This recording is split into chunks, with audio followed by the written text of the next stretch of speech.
Lên veng nì dây trâu hơi ní, trong kiên cha hơi bần tài.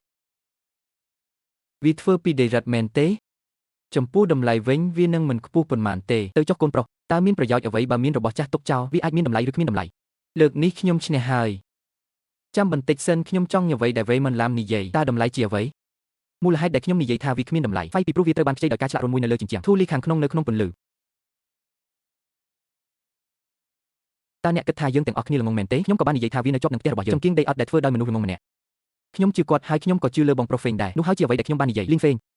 សៀវហ្វឹងតើអ្វីដែលអ្នកកំពុងនិយាយជាការពិតមែនទេហូស្តាំងបែបណាចំគៀងដីអត់នេះពណ៌របស់វាស្របនឹងរាជវង្សហានខាងលិចយ៉ាងខ្លាំងទូលំទូលាយអណ្ដូងរ៉ៃដៃហ៊ីសនៅហេងហ្គាចំនួន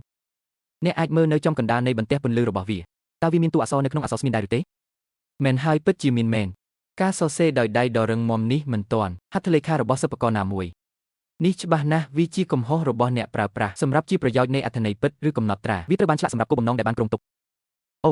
ហើយមានរឿងមួយទៀតវត្ថុបុរាណដ៏កម្រដែលមានតម្លៃសូម្បីតែនៅក្នុងសម័យកាលរបស់វាអធិរាជឆេឡុងមេងវូដយូហ្សងនេះពិតជាករណីមួយនៃការចាំងពន្លឺតាមរន្ធមួយនៅលើជញ្ជាំងចង្គៀងនោះនៅក្នុងស្គរជាវិញអ្នកពិតជាអស្ចារ្យណាស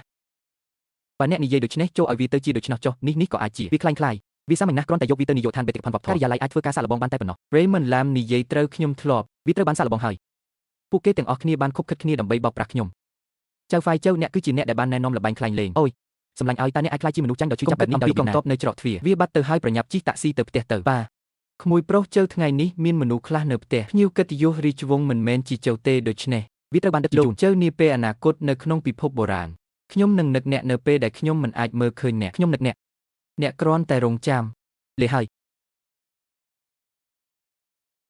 ល្អណាស់ថ្ងៃនេះខ្ញុំពិតជាសប្បាយចិត្តណាស់តោះឡើងទៅជាន់លើតើយើងគួរធ្វើដូចម្តេចបើយើងផឹកស៊ីញ៉ាំអាហារនឹងជិះគ្នាបន្ទាប់មកខ្ញុំនឹងទៅប្រាប់ផ្ទះបាយឲ្យរៀបចំអាហារ Raymond Lam អ្នកពិតជាអ្នកគ្រប់គ្រងដ៏ស្មោះស្ម័គ្រម្នាក់មែនខ្ញុំកាន់តែមានអារម្មណ៍ចំពោះអ្នកកាន់តែខ្លាំងឡើងចំណាប់អារម្មណ៍ឧត្តមសេនីយ៍យ៉េងកុំហៅខ្ញុំថាអ្នកចាត់ការទូទៅយ៉េងអីត្រូវហៅខ្ញុំថារស់វិញស៊ីមានព្រឹត្តិការណ៍ថ្នាក់ជាតិមួយនៅសប្តាហ៍ក្រោយការប្រកួតប្រជែងធានារ៉ាប់រងសុខភាពតើអ្នកសុខចិត្តចូលរួមទេតើខ្ញុំគួរទៅជាមួយអ្នកទេ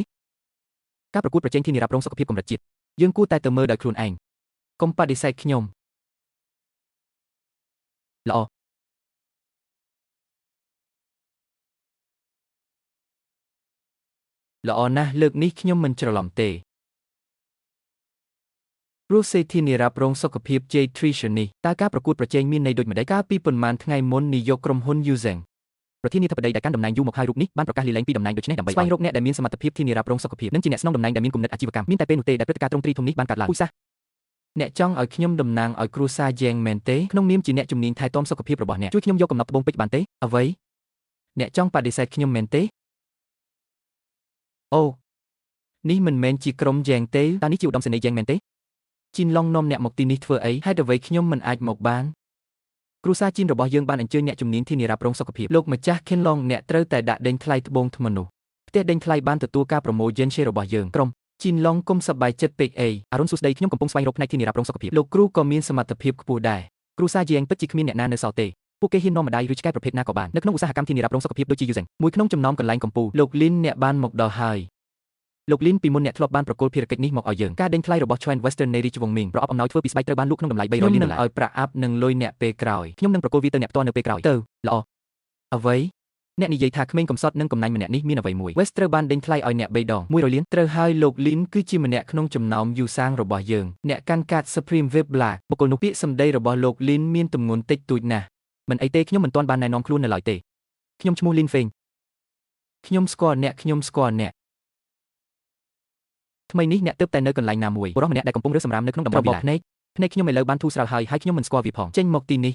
នាគមាសវីរបុរសមកពីគ្រប់មជ្ឈដ្ឋានសមិទ្ធផលបច្ចុប្បន្នរបស់លេនវែងទាំងអស់គឺអរគុណអ្នកទោះបីជាអ្នកព្យាយាមតាមទាន់ក៏ដោយក៏អ្នកមិនអាចតាមទាន់ដែរលោកយ៉េងអ្នកបានជួលអតិថិជនប្រភេទនេះខ្ញុំគ្រាន់តែចង់លេងការប្រកួតពណ៌ទឹកក៏នឹងមិនដំណើរការដែរបងជីនអ្នកពិតជាមកមែនវ៉ាងសៀងពូស៊ូអ្នកបានមកដល់ហើយខ្ញុំនៅទីនេះថ្ងៃនេះដើម្បីចូលរួមក្នុងការប្រកួតប្រជែងវាជាការប្រណាំងមួយប៉ុន្តែជាមួយអ្នកនៅទីនេះពួកគេមកទីនេះដើម្បីលេងហ្គេមបាញ់ប្រហារសូម្បីតែខ្យល់ក៏អាចមើលឃើញវាដែរពណ៌ពិត